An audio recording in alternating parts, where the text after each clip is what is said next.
19 years ago, I visited Genoa, and I went here, 20th of September Road. I thought that's a strange name for a road. That must be a really important date to have a road named after it. Well, it is, but since then I've seen roads named after days that are less important, like the day the market opened, or the water supply arrived, or the day a town was founded, or liberated, or bombed, or named as the most Portuguese town in the province. It's Women's Day, Children's Day, and so on. And this raised two questions. Why don't we have this in Britain, and which days of the year have a road? Well, I guess that we don't do it because we write addresses like this, so the house number could get mixed up with the day number. The languages in the green box keep those two numbers separate, and it's a lot more common in those, but not so much in those, and the Americans get away with that, so really, I just don't know. As for the second question, if you type something like Rue du 11 Novembre into OpenStreetMap, it gives you a list of roads with that name. So I wrote a script which sent some 20,000 queries asking for every day of the year with words like road, street, avenue, and so on in a number of languages. That found 335 days, but for the days it didn't find, I don't know if that's just because I didn't use the right words, so I put this project aside for several years. More recently, I've learned you can download the OpenStreetMap database, so I downloaded every country in Europe, extracted the roads, and went through it in Notepad looking for the names of the months. That found these 32,000 roads named after dates, and they do include every day of the year. You see that some days are important to one country, or a few countries, or just one region. Others are scattered around. The 8th of August even has a road in England on an army base. The most common date is the 1st of May. Today is ranked 6th. The least common is Pi Day, which has just one road, although they do write the name 3 different ways. If you're wondering about 29th of February, that's second from bottom with 2 roads. Now, every year I'd considered presenting this here, but it just never seemed right to be telling you all this unless I'd actually visited every day of the year. And that'd be too much work for a 5-minute talk. But then last year, Adam set a precedent for this kind of thing, and I immediately realised what I would be doing this summer. So how are we going to do this? I don't have to visit all of these dots, just one of those, one of those, one of those, and so on. And I'm not doing them in date order. Well, here's the algorithm I use. So you give it a seed, which is a start and end, and optionally any roads you want to visit along the way. First, it considers every 1st of January road and works out how much distance it would add if it diverted via that road. And it picks whichever one adds the least, which seems sensible. It does the same for the 2nd of January, and the 3rd, and so on for every day of the year, which gives these 366 best options.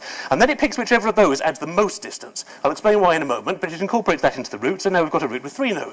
Then it repeats the process. It works out how much distance it would add if it diverted this route to every 1st of January and every 2nd of January, and so on for every day that isn't already part of that route. That gives these best options. There's the one that adds the most distance, and look, it's Pi Day. And now I think you can see why we choose that one, because there's no point making little adjustments to the route in France and Spain if at some point it's going to have to go to Italy. It's better to make that big change now and then get on with the fine-tuning. So we just keep iterating this process, adding more and more nodes until we end up with this, which visits every day of the year.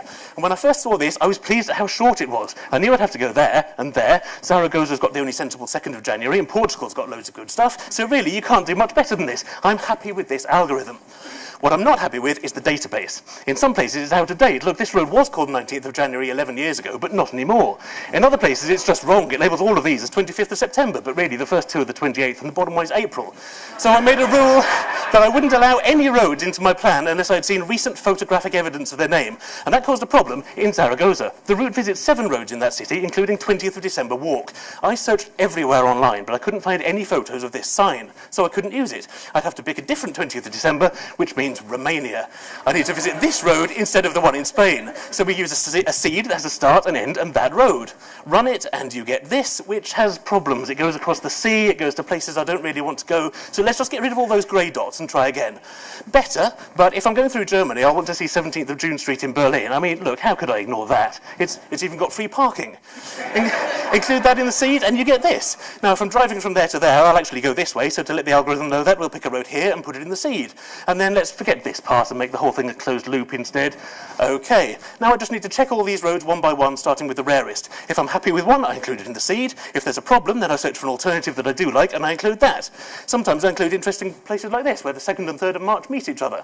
By the time I'd finished, I had this, and this is doable. So I started in Brussels with today's date, and went round clockwise across Germany into Poland, and then on into Slovakia, Hungary, and so on. There's Pi Day. And it was all going well until I reached the Costa Blanca, 29th of March. There it is on a map. There's a 2-year-old Google picture with 2 signs confirming the name. But when I got there, it had been changed, which worried me because that was a rare date. There were only about 8 of them. Luckily, when I checked the map, I saw that 2 of those were still ahead of me and close to my route, so I tweaked the plan to go down to Seville, where I found this replacement 29th of March. After that, there were no more major problems. I just followed the plan all the way back to Belgium. There's my completed route. It's about 13,000 kilometres and took me 7 weeks. And here are the roads that I visited. These are January, February, March, April, and so on. If you want to see these again, the website's down there at the bottom. Arrivederci.